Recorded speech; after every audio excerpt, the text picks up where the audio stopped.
If your dryer is making this noise, then this video is for you. Well, good morning. Over the last couple of months, I've had a gradually progressive, intermittent squeaking sound coming from our dryer. Recently, my wife and I have been together in a COVID-19 lockdown, and I've run out of excuses and I've got nowhere to hide. Let's see if we can fix it. I find these are a little easier to move around with the dolly. Put the weight on the front and then back it out. Once you get in behind, the first thing to do is always to unplug it. Don't be a doofus. These things here are fitted with 5/16 worm style hose clamps. Just undo the clamp, 5/16 nut driver, and pull it off. When you're putting it back on, you want to be really careful that the collapsible hose doesn't bend over on you and cause a constriction. Also, it's a good idea to blow them out with compressed air to get rid of any debris that might have been trapped in the system. You undo these 3 screws and then slide this whole thing back like so. Here I'm rotating the drum by reaching in the front door. Have a close look at the felt seal on both sides all the way around and try to get a peek at the drum rollers. Be 100% sure you're not plugged in now. You're in for a nasty surprise. These are just spade connectors. They just push together, all 3 of them. And while we're here, may as well blow this board out with compressed air.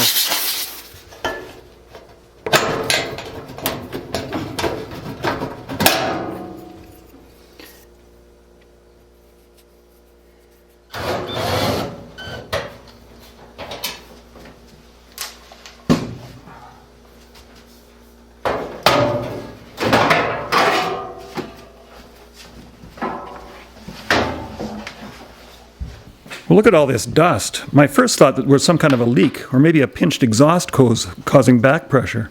But there's no evidence of that, and this dryer is more than a decade old. Also notice the black dust around the pulleys. That dust is from the belt caused by friction on a bad pulley and secondary heating. All that dust around the motor windings can impair heat dissipation and kill it. So I need to vacuum that all away. Just remember that many motors have big start capacitors that can hang on to dangerous charges even after being disconnected. So keep the vacuum away from any electronics. This is also a good time to look for spare change, bus passes, and anything else that's gone missing in the house. I retrieved a couple of dimes with a magnet on a stick. Now I'm reaching through the front door of the dryer and rotating the drum manually. Notice there are a couple of drum roller bearings in the background, the belt tensioner, and the motor pulley. We can hear the sound. Now we just need to localize where it's coming from. How are we going to do that? Yeah, you're right. Let's release the belt and try again. If the sound disappears, it's either the tensioner or the motor bearings.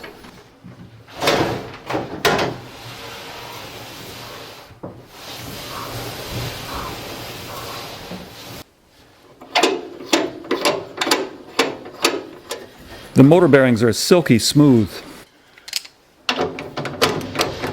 This is 3/8.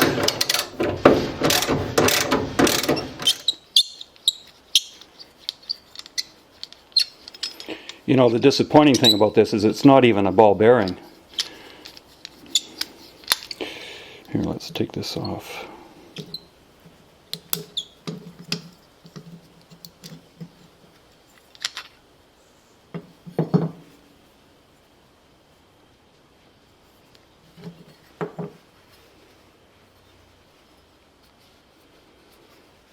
See how the metal's been overheated?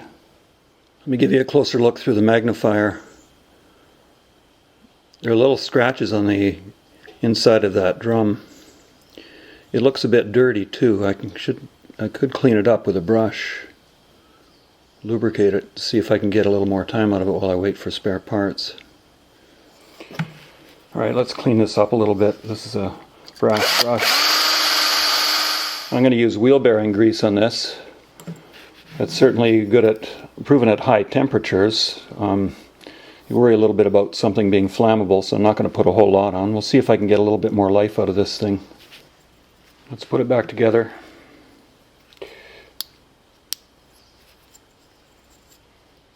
.66 millimeters on the OD. ID is 12.7 millimeters.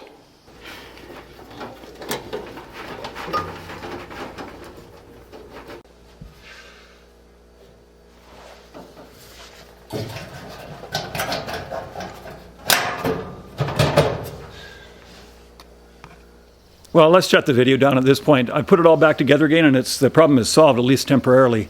I think there's a pretty high chance I'm going to have to replace that pulley tensioner at some point in the future, and if I do, I'll put a note of comment in the remarks section. I'm not unhappy to have cleaned the area out because all that dust in there was likely to cause problems in the future. If I do replace that pulley, I may in fact go to a roller bearing to try and get better longevity, but on the other hand, it has lasted 10 years. Thanks for watching.